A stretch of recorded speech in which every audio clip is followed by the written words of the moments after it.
Chapter 26. Professor Chuginov harumphs. The patient demonstration at the research conference. Pauses and illnesses. Can you lose weight from overeating? The preliminary trial is a success, but the head doctor is sacked. A month flew by in relentless work. Natalia didn't even notice that it was now the beginning of March. The course was now drawing to a close. It was a Tuesday morning, and she was about to go and take her usual session, when she heard on the radio that it was the 2nd of March. The announcer was cheerfully reporting the start of spring. "In a country as vast as ours, spring cannot take us by storm," she cooed jauntily. "In the foothills of the Kopet Dag Mountains in Turkmenia, they've already finished sowing the grain, while at the foot of Kukisvumchor, near Kirovsk, they're only just preparing for the traditional Northern Sports Festival.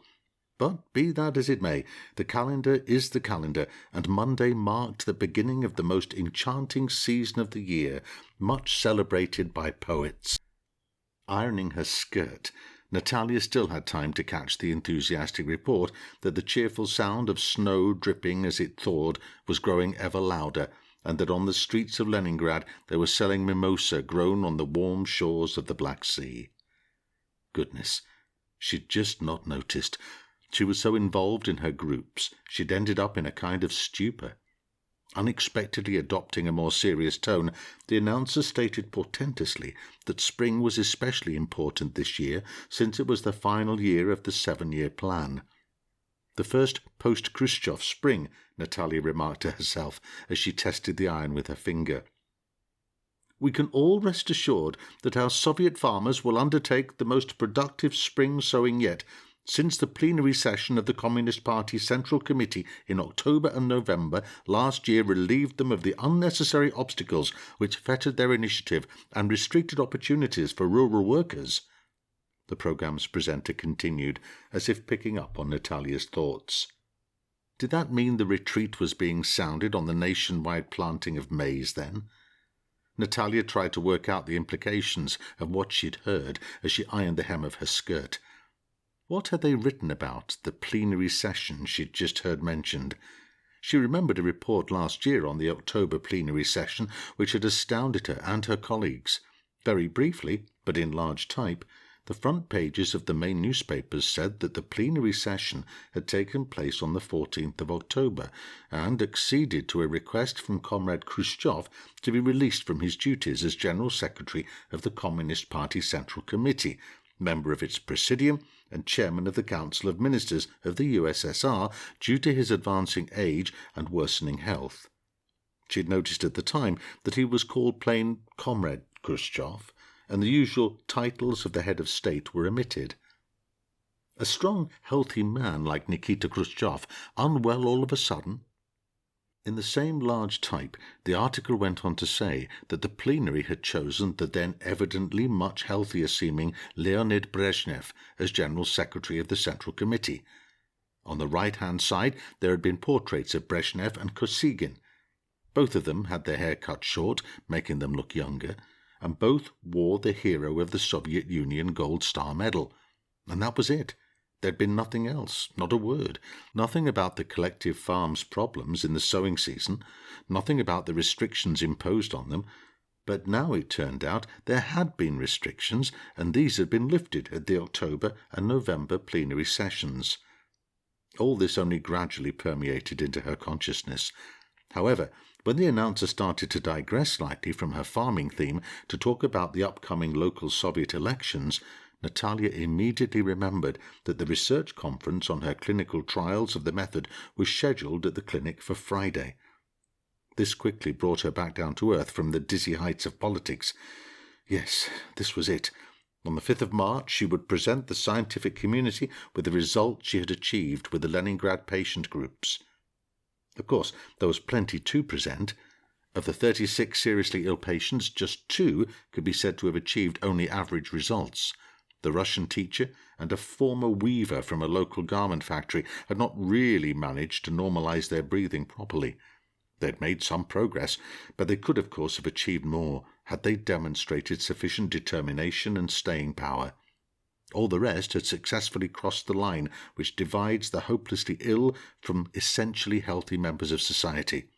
Of course, they weren't going to run the 100 metres, but at their age there was no call for them to.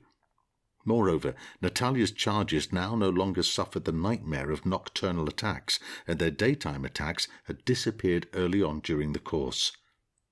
They had virtually given up most of the medication they'd been taking for years. While some of them were perhaps still taking very low doses of the tablets they had previously been prescribed, there was no comparison with the quantities they'd all had to take before they started with the method. Basically, Dr Buteyko's students had achieved extraordinary success when not one of the doctors who had previously had any contact with the patients, including Professor Chugunov, had been able to make any progress. Figuratively speaking, the volitional elimination of deep breathing had raised 36 patients from a living death. There really was no better way of describing the semi-existence they'd endured before the clinical trial. Now everything depended on what conclusions the committee of experts would draw from this, and naturally the deciding factor would be the opinion of Professor Stepan Chugunov. The head doctor had invited him to the conference early, informing him of the date well in advance, so that the incredibly busy academician could free up a small window in his packed schedule for such an important event. So, 3 days remained until the last battle. Natalia briskly completed her toilet and hurried off to take her classes. By about 3 o'clock she was able to finish for the day and decided she could do with a bit of time off. She would go to the cinema, stroll around the streets of the city, and do a bit of window shopping. She needed a break from the strenuous effort and tension of the last few weeks, and there would be no time for it on Wednesday and Thursday, since she needed to prepare her patients thoroughly for the impending test. On Nevsky Prospect, she finally saw the mimosa she'd heard about on the radio that morning. The vendors had been canny. International Women's Day was only just around the corner on the 8th of March.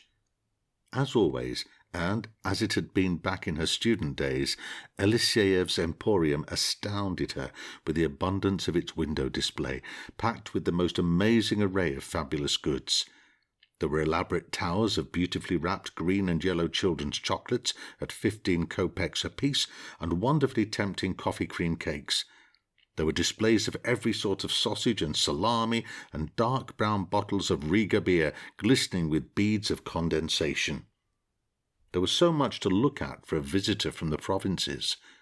Setting aside all thoughts of her diet, she filled her string bag with all manner of tasty treats and went to look for the nearest, less popular cinema, where she did not need to queue for ages. Fortunately, Natalia knew the city well, and she was in luck. She soon came across a brightly coloured poster announcing an encounter with the famous circus and cinema actor Yuri Nikulin in his new film Here Mukhtar.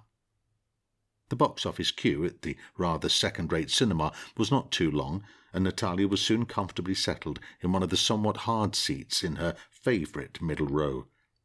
During the short newsreel that preceded the main feature, her imagination was caught by the poignant, half-forgotten words of the famous Olga Bergholz, which came ringing out from the screen. It bears the barbed wire, as though 'twere a crown of thorns, encircling the siege, a bleak symbol. Within this ring, shoulder to shoulder, the 3 of them stand, child, woman, man, beneath the bombs, as though beneath the rain, their gaze cast suddenly upwards to the sunset. The poet had dedicated these lines to the creation of the Siege of Leningrad medal. Now, on the threshold of the 20th anniversary of the victory over fascism in 1965, the poem reminded the people of Leningrad of their responsibility to perpetuate the extraordinary acts of bravery performed by their fellow citizens who fell in the heroic battle with Hitler's forces. How much Leningrad, the long-suffering city on the Neva, had endured. No monument could hope to capture the tragedy. The cloying sweetness of the chocolate stuck in Natalia's throat. However, as the newsreel finished and the main feature began, she was quickly distracted from these melancholy thoughts. Yuri Nikulin was playing what was for him an uncharacteristic role. Millions of cinema-goers were used to seeing the actor playing inveterate drunks, swindlers and brawlers, but this time he was appearing as a policeman. And what a superb actor he was. Anyone seeing him on screen for the first time could hardly imagine that the figure before them was usually a baddie. Nikulin was so gentle, so profoundly personable in the way he related to his sniffer dog Mukhtar. He and Mukhtar were so brilliant at catching robbers that you didn't even think about the baddies he'd played in the past. Watching Mukhtar's adroit handler, his uniform cap jauntily tipped to one side, you just wanted to abandon whatever it was you did and go and work for the police. But you can't drop everything just like that. Natalia swallowed a caramel. Everyone to their own trade, as the saying went. Her relaxed mood was spoiled when she remembered the remark passed by the clinic's head doctor, Igor Feoktistov, after the session earlier that day. He'd looked into the training room when she'd finished seeing the last of the patients who'd stayed behind with specific individual questions. Pushing aside his rather damp chestnut hair, which was trying to form ringlets, he'd evidently come from somewhere in a hurry, he waited until the door had closed behind the last patients and turned amiably to Natalia. He wanted to know how she felt things were going on the eve of the conference. He listened attentively to her optimistic reply, then suddenly broke in, seemingly inadvertently, to say, "I don't like the way he harumphs." "Who harumphs? Why don't you like it?" Natalia said, her ears pricking up with foreboding. "Well, the thing is," Igor Feoktistov took a clean spatula from the jar standing on the table and, perplexed, twirled it in his strong fingers, "I had a meeting with him yesterday." "With whom?" Natalia asked, feeling increasingly uneasy. "With whom? With whom? With the chief adjudicator at our conference, Professor Chuginov." "Right. So?" Natalia urged the head doctor on rather impatiently. "Well, I reminded him about Friday, about the conference and that." Feoktistov put the spatula back in its place. "I told him about your brilliant success with the group, and he replied, 'Success? Interesting. How can that be?' Basically, he harumphed a lot, and not in a good way. It was kind of disparaging somehow." Now, as Natalia sat in the semi-darkness of the cinema and recalled the conversation with the head doctor, she started to feel uneasy. The thing was, there were only 2 days left until the conference, and there was so much at stake.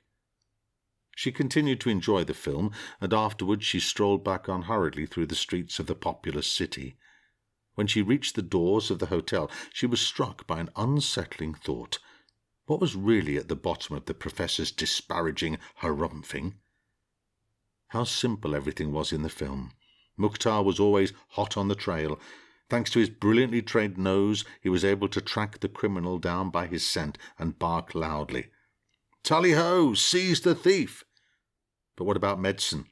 Where could you find a Mukhtar who could unerringly sniff out any dirty tricks beneath the surface gloss and impeccable manners, and bark to raise the alarm as loudly as possible across the whole city, across the whole country? By 11 o'clock on the 5th of March, seats were hard to find in the clinic's hall. In addition to the local patients who'd taken part in the trial and would be speaking with her, everyone who'd ever heard anything about the experiment taking place within their walls had come to hear Natalia's presentation. It was not only the doctors who'd been immediately involved in the study groups. Surgeons, neuropathologists, and ophthalmologists were also present in the hall. Basically, there was virtually no one at the clinic who was indifferent to the trial. Only one person was missing. The chair which had been reserved for him stood empty. Professor Chuginov had evidently decided to absent himself from what he anticipated to be an awkward situation by using a well-tried method.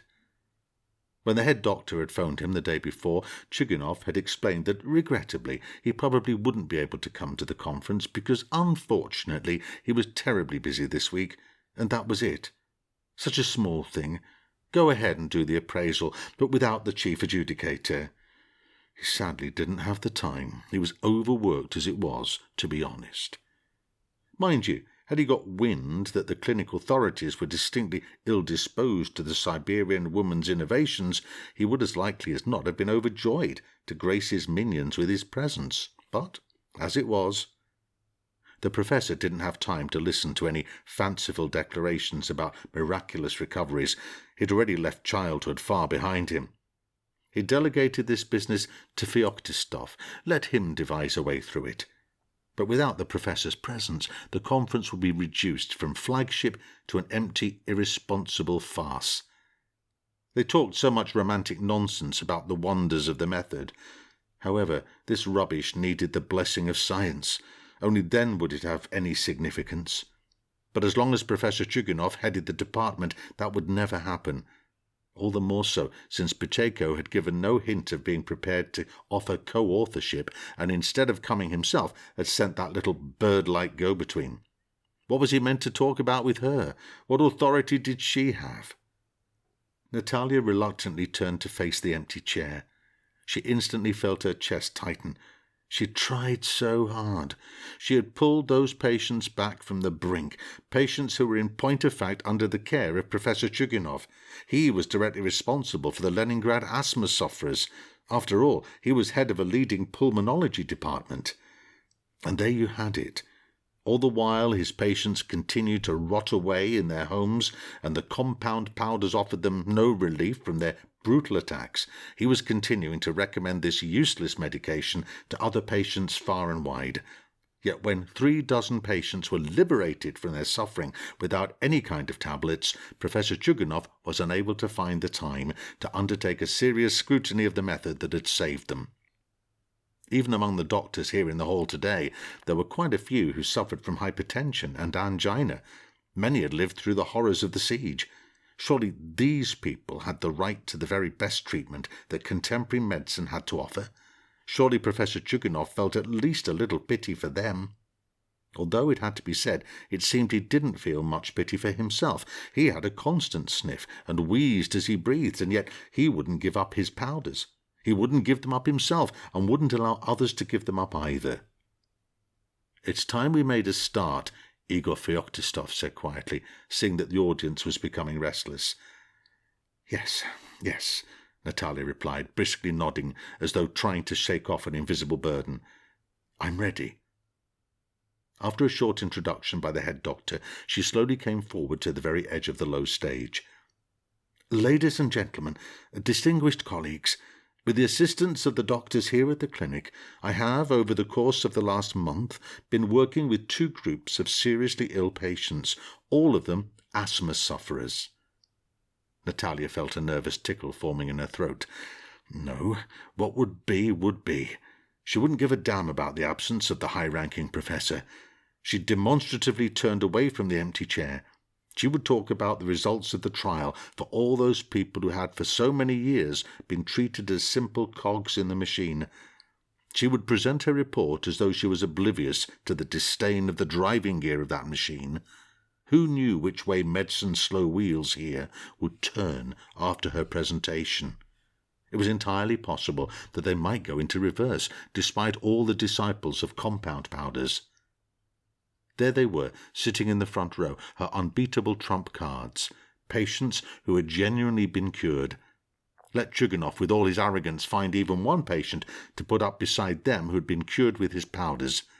If he did, she would go, just jump down from the stage and disappear. But as long as the professor had no such results to present, then let them listen to her. However preposterous, bizarre, and contradictory Buteyko's discovery might seem to the powers that be at first glance, let them at least listen.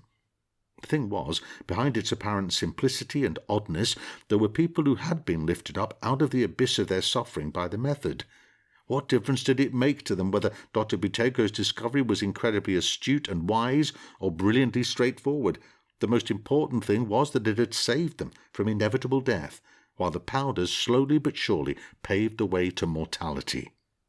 And she would say this out loud, not in some dark back room, but from this stage, which, though perhaps not vastly prestigious, was certainly a national stage as far as many thousands of pulmonologists were concerned. She would talk without any of the pseudo-scientific flourishes so often employed to intimidate the public. She would speak simply and honestly, telling how it was. "What is the Buteyko method?" Natalia faltered slightly, searching for the right words. "It is based on Dr. Konstantin Buteyko's discovery of the diseases of deep breathing." In a clear and businesslike manner, she gave her audience an account of Dr. Buteyko's process of discovery. With the aid of a colour poster pinned up on a stand, she vividly demonstrated the main aspects of the breathing process as it takes place in the human body. This led on neatly to the actual methodology of Buteyko's technique and some of the specific exercises.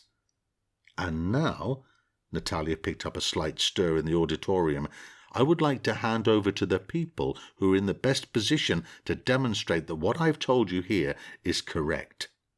Limping slightly, Ivan Kurochkin mounted the stage. His black jacket was evidently a garment which did not often come out of the wardrobe, and which smelt strongly of mothballs. It simply glittered with medals. A cross of St. George nestled next to an Order of the Red Banner. Another 24 or so medals, slightly tarnished but specially polished for this solemn occasion, decorated the old man's proudly puffed-out chest. "Ivan Kurochkin, 78 years old, suffered from severe chronic bronchial asthma, additional conditions, ischemic heart disease and hypertension." The sandy-haired doctor provided the audience with the relevant background information for Ivan Kurochkin. "It's all true." The tall, dignified old man patted Dr. Buyanova on the shoulder. "It's all true. I'd had asthma ever since I was a young man. It started after I suffered German gas attacks at the front. For the next 20 years I suffered terribly. Basically, it would be true to say that I had asthma my whole life. And now it's gone." With shaky steps, Ivan Kurochkin approached Natalia, who was standing a little way away from him. "Thank you, my dear, for liberating me."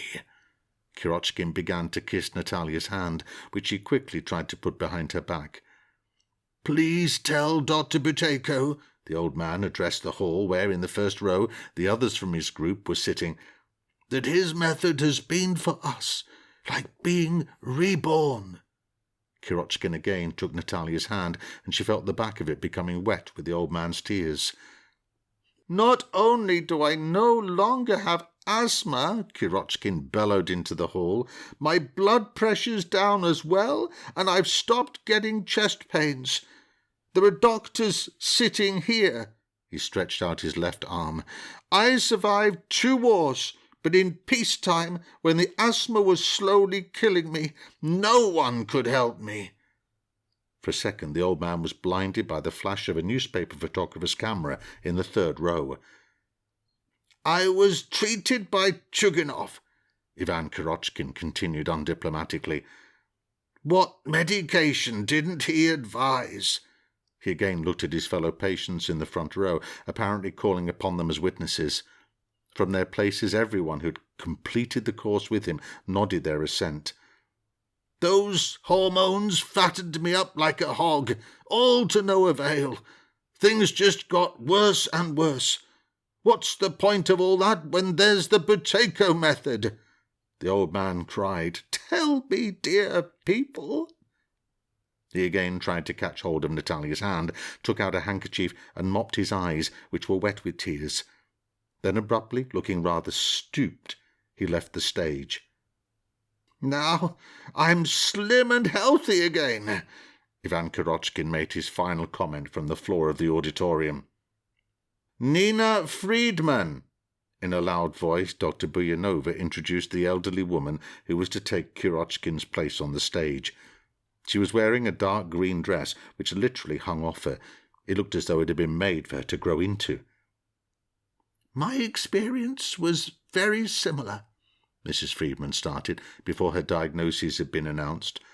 "I could hardly breathe. I had constant spasms and chest pains.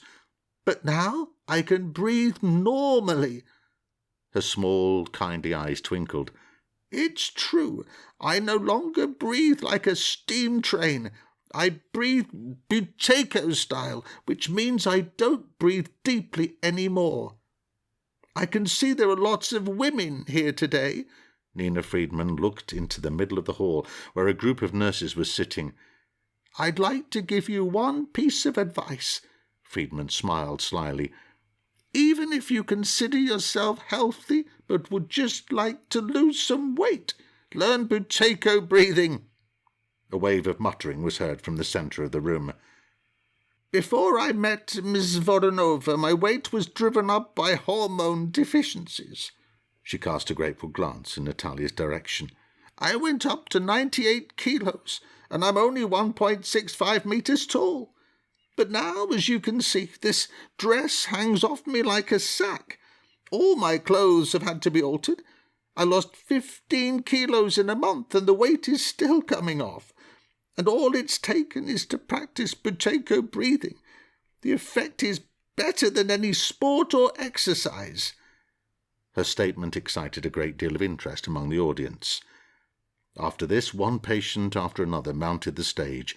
For each one, the clinic doctors who had attended Natalia's course with the groups gave an introduction. During their presentations, the patients responded to a wide range of questions from the floor. How many years had they been ill? Had their attacks stopped a long time ago? Weren't they worried that their afflictions would recur? I wonder if I might ask a question." A rather thin surgeon in horn-rimmed spectacles raised his hand from the fourth row. "We have seen evidence today of your undoubted success, with examples provided by all your patients. They've been able to rid themselves of their asthma attacks. Many of them have also managed to normalize their blood pressure, ameliorate angina, etc." The surgeon nodded in the direction of the front row. "Yet the means of achieving all these things was always the same. They stopped breathing deeply. I wonder if you could explain the process involved in a little more detail for us. For example, how long must the control pause you mentioned in your presentation be in order to guarantee relief from a particular disease?" The surgeon looked penetratingly at Natalia, as though seeking to lure her into piling a great heap of disparate, haphazard facts on their heads. "I understand your question." Natalia went over to the stand with the posters. She removed the top one, illustrating respiratory metabolism in the human body, and revealed underneath it a bar chart with 5 bars. "This chart shows the partial pressure of carbon dioxide in the pulmonary alveoli," she explained unhurriedly, with emphasis. "It's a very interesting chart." Her audience had become unusually quiet, although I hadn't planned to spend much time on it today. Natalia gestured the surgeon to sit down.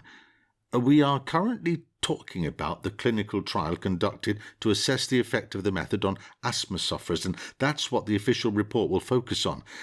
However, since you've touched on this issue, I'm not going to avoid it. This poster illustrates our experimental data, which enable us to calculate, for example, what length of control pause is necessary, generally speaking, to relieve the patient of very common serious diseases, such as bronchial asthma, hypertension, angina, and obliterating endarteritis." She paused for a moment. The doctors had grown serious and couldn't tear their eyes away from the mysterious chart. "I have spent some time here explaining that the method does not bring temporary relief. It is a lifelong weapon in the fight against illness. I said that only once a patient has achieved a controlled pause of 60 seconds is he or she insured against illness." Natalia picked up the wooden pointer, which leant against the poster stand. "What I've said may sound convincing, but it's still only words. This chart, however, is a different matter." Natalia tapped the poster, which had attracted such universal rapt attention. "Another aspect of Dr Buteyko's great discovery is that he does not base his work purely on a verbal exposition of his principles. He has also undertaken very precise mathematical analysis. Figures, figures and more figures, that's his creed. We have just one task here today, to validate treatment using the method, but only in relation to asthma." She put down the pointer and straightened a couple of the posters which had slipped. "However, this does not mean that the volitional elimination of deep breathing is only capable of relieving this one condition. Indeed, Dr Buteyko himself initially cured his own malignant hypertension with the aid of the volitional elimination of deep breathing. Natalia saw the surgeon who had originally asked her this tricky question almost leap out of his seat in agitation at her words. Naturally, she again passed the pointer across the chart, at our laboratory we've conducted and continue to conduct research into the effectiveness of the method in relation to other diseases linked to a CO2 deficiency in the body. The 5 bars in this chart bear out far more eloquently than words the fact that you can only become completely healthy by achieving a control pause of 1 minute without the risk of getting rid of one disease only to develop another. Natalia looked defiantly at the surgeon, who had barely regained his composure. Of course, I am exaggerating slightly. The chart doesn't show the control pauses for each of the 5 conditions. You can see from the heading that it deals with partial pressure of carbon dioxide in the lungs. This measure is given for each disease in millimeters of mercury and is shown above the relevant bar on the chart. This is, of course, much more accurate than patients empirically measuring their own control pauses. Instruments are instruments.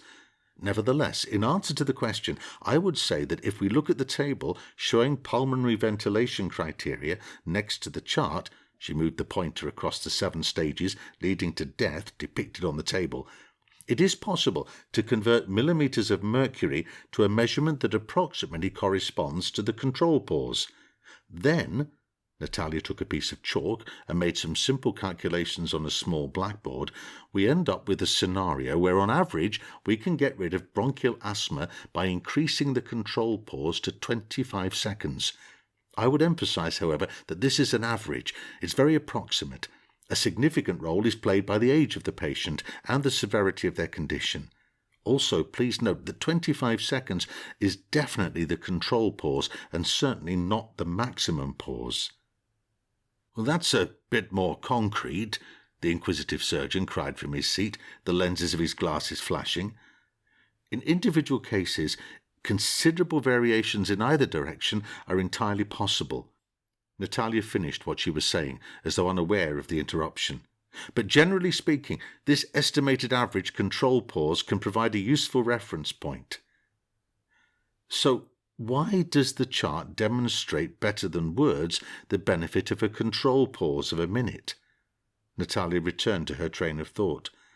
Imagine for a moment that you suffer from asthma and that you've managed to achieve a control pause of 25 seconds and have succeeded in eliminating your asthma attacks with the aid of the VEDB. It's possible that you will now be healthy for the rest of your life. But there is another possibility. Natalia moved the tip of the pointer from the smallest bar on the chart to the one adjacent to it. Unfortunately, there is no guarantee that you won't suffer from hypertension in the future. Do you see how the second graph is labelled?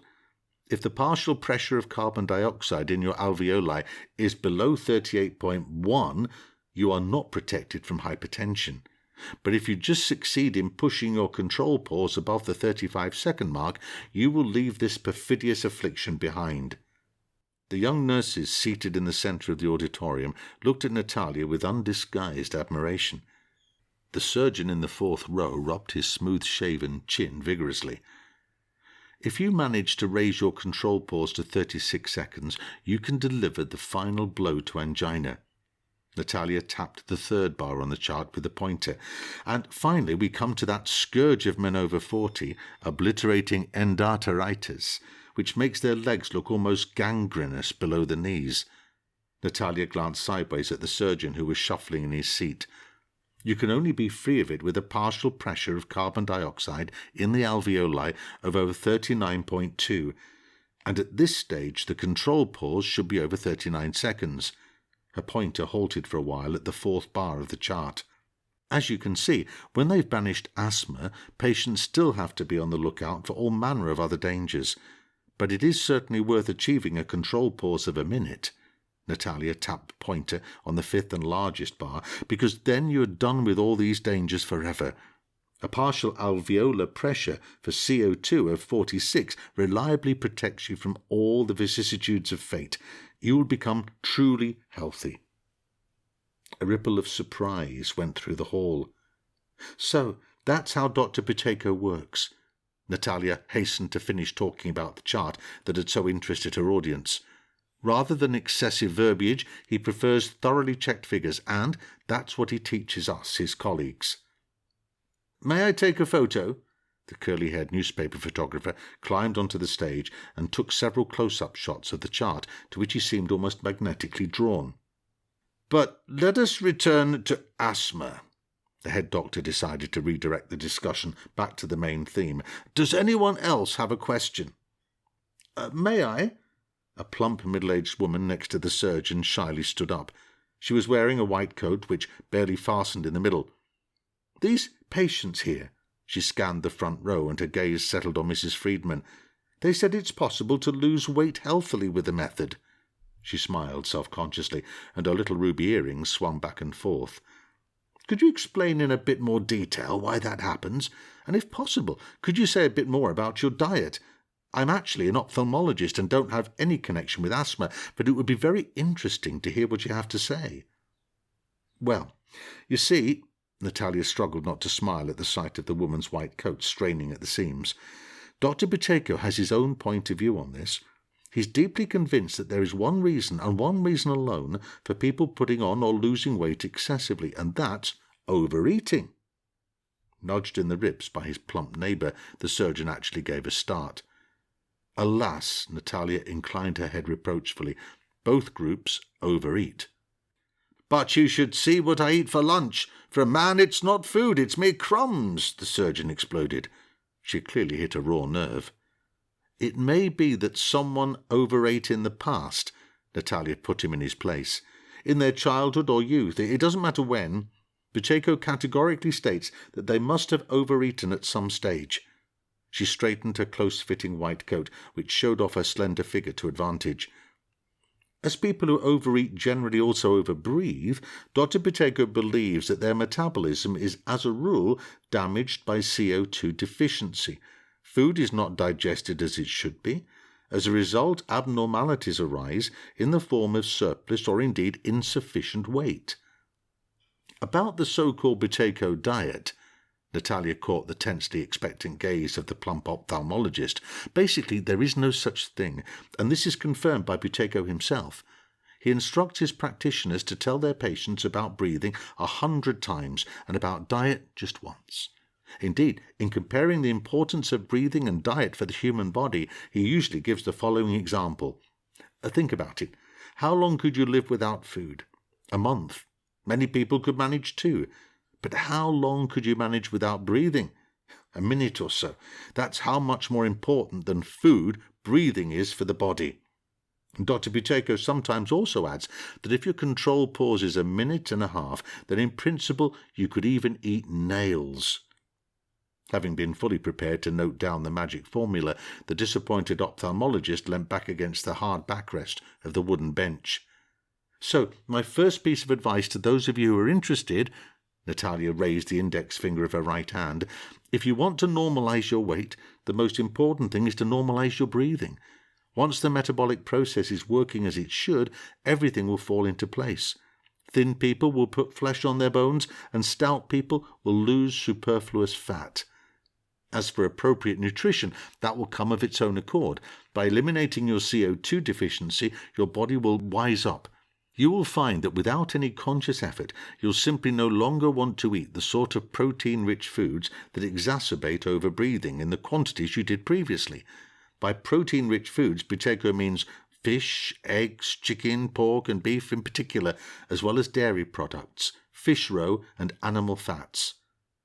Natalia noted with a smile how the woman next to the surgeon was feverishly making notes as she at last obtained the information she wanted. In Dr. Buteyko's opinion, the least harmful fats are vegetable oils, and the preferred meat product is mutton. Next on the list of things that deepen the breathing are clear soups, fish soups, tea, coffee, cocoa, and chocolate. Natalia noticed the ophthalmologist frown at the mention of chocolate. In large quantities, it's also harmful to eat vegetable proteins, such as are found in beans, peas, and mushrooms, although they are, of course, less harmful than animal proteins. Refined and processed foods are not recommended. Seeing over half her audience taking notes, Natalia stopped for a moment. "Ladies and gentlemen, Don't get me wrong, Dr. Buteyko does not prohibit these foods. For example, there are certain northern peoples who live entirely on meat. However, this does not mean that the VEDB is not appropriate for them. Indeed, we've had cases at the laboratory where people from these ethnic groups have been put on the method. An individual who's following the method will automatically eat a lot less meat. He or she won't need to force themselves. They'll automatically be drawn to Buteyko porridge, a mixture of unrefined grains, sometimes with the addition of spring onions or wild garlic, because this will make it much easier for them to maintain the necessary pause. So what I'm saying is, normalize your breathing and trust your body. It will infallibly select the best food for you without any strictly prescribed dietary instructions. Of course, there are people whose hackles start to rise if they hear someone saying they shouldn't eat meat, and they become hostile to the very idea of Buteyko. Well, Natalia stood up straighter, I can tell you officially, Buteyko theory does not include any outright ban on meat under any circumstances, nor any other food. Far from it. Keep your control pause at 60 seconds and eat what you like. It's another matter if you're finding it difficult to maintain your control pause and therefore naturally come to review your usual diet. From the preventative point of view, Dr. Buteyko only has one piece of advice for everyday life. When you're sitting down to a table groaning with tempting fare, don't forget the under principle. In Buteyko terms, everything which involves over is harmful. It's harmful to overbreathe, and even more harmful to overeat. Ideally, you should underbreathe slightly, and it's very helpful to undereat a little. Seeing the ophthalmologist had stopped writing, Natalia explained, This might not be rocket science, but the secret is that whereas other medical scientists may recommend this under-eating principle, Buteyko achieves his result by slightly different means. There's no need to beat yourself up. Don't go to bed hungry and dream of cream cakes. Use your willpower to normalize your breathing, and your appetite will then regulate itself without any heroic efforts on your part. This is without doubt a new perspective, and it also stems from Dr. Buteyko. Feoktistov looked at his watch. The discussion had already been going on for over 3 hours. It was time to round things up. Does anyone else have any more questions? He asked, tapping his pen on the table. If not, I would ask you to put forward your proposals for the official report of this clinical trial of the method. A pleasant-looking woman rose from her seat and turned towards the now silent auditorium. It was the deputy head doctor. I think I am expressing the general opinion of those present if I say that this preliminary trial of Dr. Buteyko's method should be evaluated positively in every respect. Something like a sigh of relief rippled through the hall, and there was loud approbatory applause. Hear, hear, quite right, people shouted from either side and from behind her. As for the doubts expressed by our learned colleagues about alleged weaknesses in the theoretical underpinning of the method, that's a matter of opinion. She looked meaningfully at one of Professor Chuganov's closest associates who was present in the hall. Associate Professor Spivakov did briefly express some dissatisfaction with the scientific basis of the method. Hearing his name, Chuganov's comrade-in-arms put his hand over his eyes. I believe that alternative opinions like these are entirely acceptable during the scrutiny of a new advance in medicine, the head doctor's deputy said, without changing her tone. It may be that Spivakov and his learned colleagues find the theoretical basis of the method inadequate. She nevertheless coloured slightly at these words, but to us it is entirely satisfactory. The deputy head doctor again turned to the auditorium, and her speech was briefly interrupted by friendly applause. And I would ask you to take account of that in your final report. If the learned doctors disagree with anything, she raised her hands in a helpless gesture, let them do some work in this area. Let them look for additional evidence. Through Ms. Voronova, Dr. Buteyko has presented us with his evidence. It is completely irrefutable that the practical side of the method has proved itself. Those of you present here today have seen and heard the patients for yourselves. Feoktistov's deputy defiantly raised her head. It is as clear as day that the method should be applied as widely as possible. Her contribution formed the basis of the trial report, which Natalia received and was finally able to deliver to Dr Buteyko once she'd had it certified with all the necessary stamps and signatures. The outcome of the trial of the method cost Igor Feoktistov his career. When Natalia travelled once more to Leningrad to look at the long-term results in her former patients exactly a year later, there was someone completely different in the post of head doctor. His approach to Natalia was also very different. Although he grudgingly allowed her to examine her former patients, it was only because he realized that she would simply go straight round to their homes if he refused. However, the question of whether she could undertake another study with a new group was resolved with difficulty. The new head doctor, Shkiryatov, alluded to certain guidelines unknown to her, forbidding unrestricted experiments which had not been sanctioned by the Ministry of Health. According to him, these guidelines had been imposed from higher up. He shrugged his sloping shoulders and shook his head. It was only when he was pushed into a corner by Natalia's undoubted success with the previous year's patients, whose condition during the intervening year had become considerably better, not worse, and also by calls from influential new patients eager to try out the miraculous method, that Shkiryatov was forced to give in. He gave Natalia exceptional permission to carry out one more small study with a new group. However, he warned her straight away that it would not in any way be an official clinical trial. It was purely in response to her request and to the wishes of the many patients who'd heard about the method. But there should be no talk of any kind of scientific conference following the study or any official report until the Ministry of Health had issued a decision on this matter. Shkiryatov really didn't want to follow Feoktistov. He would ideally have liked to refuse Buteyko's ambassador point blank, but it seemed that this would be impossible. Articles had appeared in the papers about Ivan Kurochkin, the veteran of 2 wars, who believed in the volitional elimination of deep breathing as ardently as people believe in God. The journalist clearly sensed that dark clouds were gathering above the fate of the discovery of diseases of deep breathing. The absence of Professor Chuginov at the conference had been noticed by many. Aside from the newspaper articles, the Bush Telegraph was also active. The 36 patients cured by Natalia had not taken vow of silence. Rumours spread persistently throughout Leningrad about this unusual means of curing the most serious conditions which were considered practically incurable. These grew an army of people wishing to try out the method for themselves. Taken together, all this enabled Natalia to conduct her repeat study. However, Igor Feoktistov's replacement unfortunately took little interest in her successes with the new patients. Shkiryatov's fat, self-satisfied face said it all. Know your place. You got your group.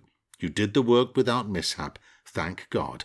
Now go back to where you came from and don't come back here again.